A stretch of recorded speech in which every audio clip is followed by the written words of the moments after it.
Hi, I'm Coach Jay, and welcome to my channel.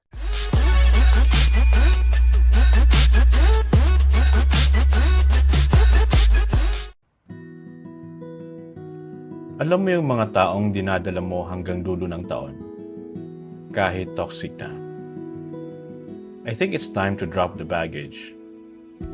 Kasi kung gusto mong mag-start ng 2026 ng mas magaan, kailangan mo mamili eh. Peace of mind o toxic overload. Minsan ang pinakamalaking regalo sa sarili ay hindi material, kundi peace of mind. Sa pagtatapos ng taon, kailangan natin ng reconciliation, forgiveness at letting go. At sa pagsisimula naman, dapat dala natin ng conviction, silent progress at focus sa sarili. Ito ang kwento ng bagong simula. Tara, pag-usapan natin. Yung feeling na December na, tapos parang ang bigat ng lahat ng sama ng loob na hindi mo pa binibitawan. Parang ang hirap mag-move forward kung may dala kang excess baggage. Kaya ngayong pagtatapos ng taon, ang pinaka-smart move ay mag-let go. Hindi dahil sa talo ka, kundi deserve mo ng tahimik o peace.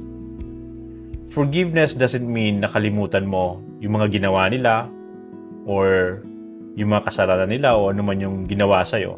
Pero ang ibig sabihin, hindi mo na pinapayagan na kontrolin ka ng sakit. Pagpasok naman ng bagong taon, dapat dala mo is conviction. Hindi lang yung New Year, New Me cliche, kundi yung totoong commitment na gagawin mong better version ng sarili mo. Silent progress is the key. Hindi mo kailangan i-broadcast lahat ng moves mo. Mas masarap ang tahimik, pero solid ang resulta. Focus on self, less drama. Kasi honestly, wala namang ROI ang chismis at toxic na people. Building an empire with your own family, yan ang tunay na flex. Hindi yung dami ng tropa, kundi yung tibay ng foundation ng pamilya mo. Then be with people who value you, who truly value you. Kasi kung hindi, bakit ba?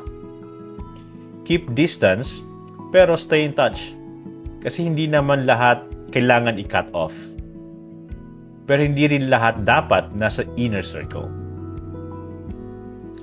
Ang pinakamalaking kalaban minsan ay hindi ibang tao kundi sarili mong pride. Kapag natuto kang magpatawad at mag-let go, hindi mo sila binibigyan ng pabor kundi sarili mo. Kasi ang peace of mind, ikaw lang ang nakakapagbigay sa sarili mo. Ngayon ang tanong, ready ka na bang iwan ang bigat ng kahapon para mas magaan na bukas? Ako, oo. Thanks for watching. Don't forget to subscribe and follow me for more videos.